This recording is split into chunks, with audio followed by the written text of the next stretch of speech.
Hi everybody, and a huge welcome to this next episode of Sketchbook Stories. In this series, I open up the pages of my own sketchbooks to show you what is inside. The good, the bad, and the messy. So today I wanted to show you inside the pages of one of my daily Moleskine sketchbooks. This is the large hardback Moleskine sketchbook that comes around with me wherever I go. It's one I use to take notes, create demonstration sketches for my membership and challenge and wherever I'm teaching sketching. And importantly, I use it for sketching for relaxation. So over the past few months, I've been looking to leaves for inspiration. These could be leaves that I pick up from the floor when I'm out walking and then press within the pages of my sketchbook to preserve them. Or this could just be sketching leaves from cutouts from gardening magazines that I've collected. I find this super relaxing. And when you're sketching in this way, there's no pressure to complete a single sketchbook page in one sitting or even complete a single sketch. And when you select something as small and as simple as a leaf, you do really make it easy for yourself.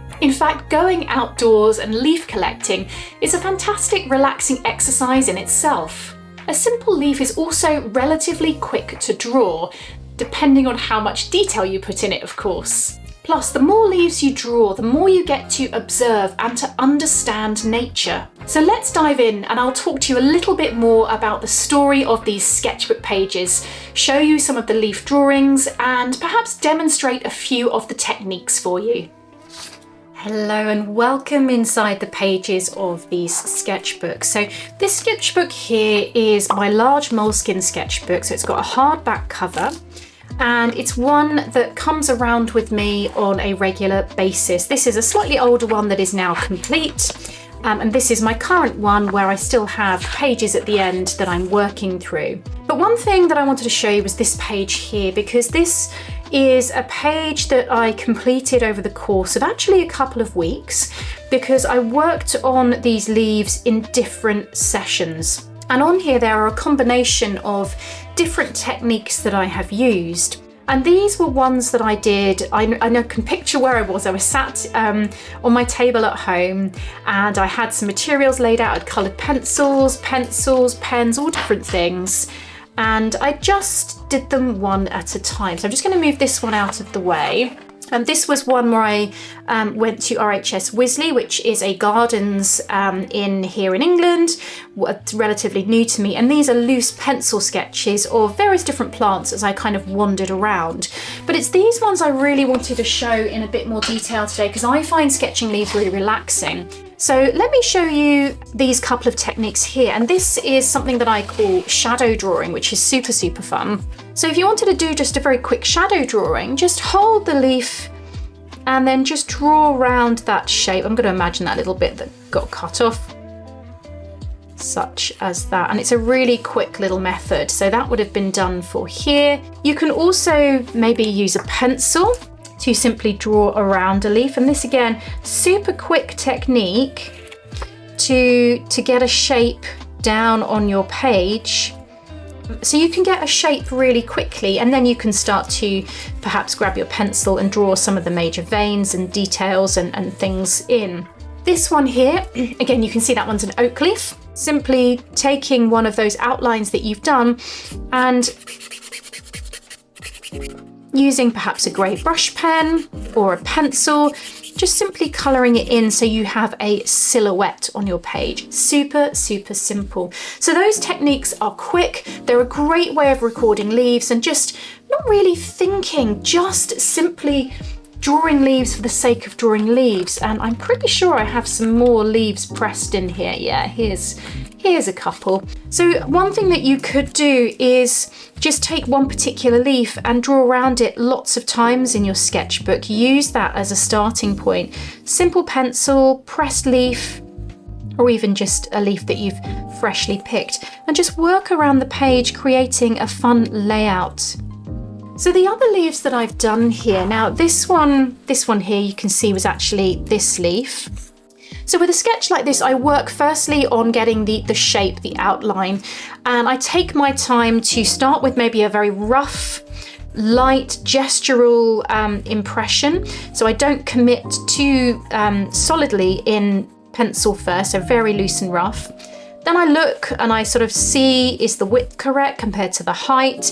Is this bit here correct to that side? So I'll do some like little almost constellation points where I just check this bit against this bit against this bit. Then the next thing I do is start to look at the veins of a leaf. Where are they? All leaves have different veination. What we think of as a traditional leaf will have this sort of net or netting structure with a central vein and then ones coming out. But you've got some really interesting ones like this one that have a central vein and then U shapes coming up. That's a different veination style. And some leaves have parallel lines. So if you think of something like a daffodil leaf or an iris, they have leaves with veins that run up the structure of the leaf. So by studying leaves, we start to see all these wonderful differences. It's really, really fun.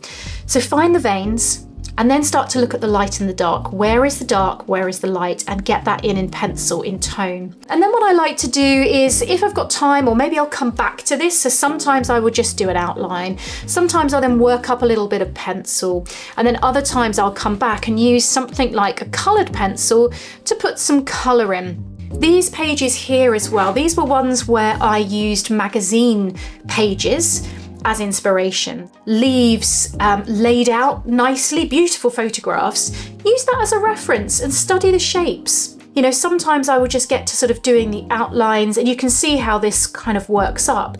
Rough, loose sketch here, then gradually firming down my shapes and then looking at the tone. So the tone is, it's same word as value, tone and value, they're interchangeable. It's the light and dark.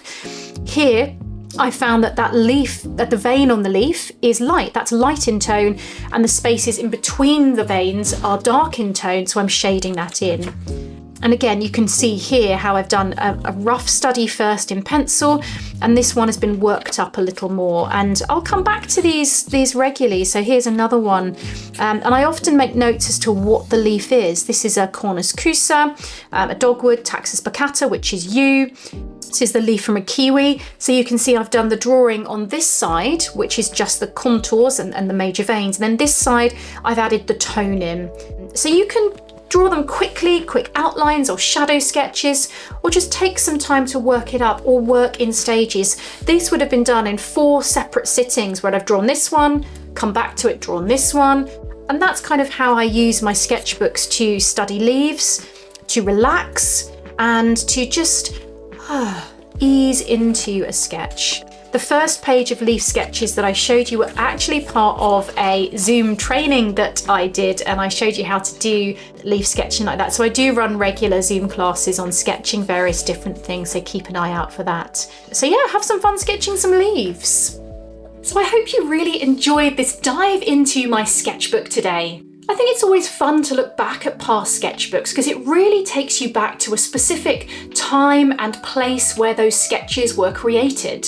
And when we sketch plants and nature in general, we are capturing our impression of something that is alive for a fleeting moment of time. It's a great opportunity for us to express what we see on the sketchbook page. So after this video ends, I hope you have the opportunity to go and gather some leaves from somewhere. Maybe press them between the pages of your sketchbooks and then have a go at doing some simple sketching. Plus, if you are looking for more mindful and relaxing sketching ideas, do take a look at my video 4 easy sketchbook ideas to help you relax. Happy sketching, everyone!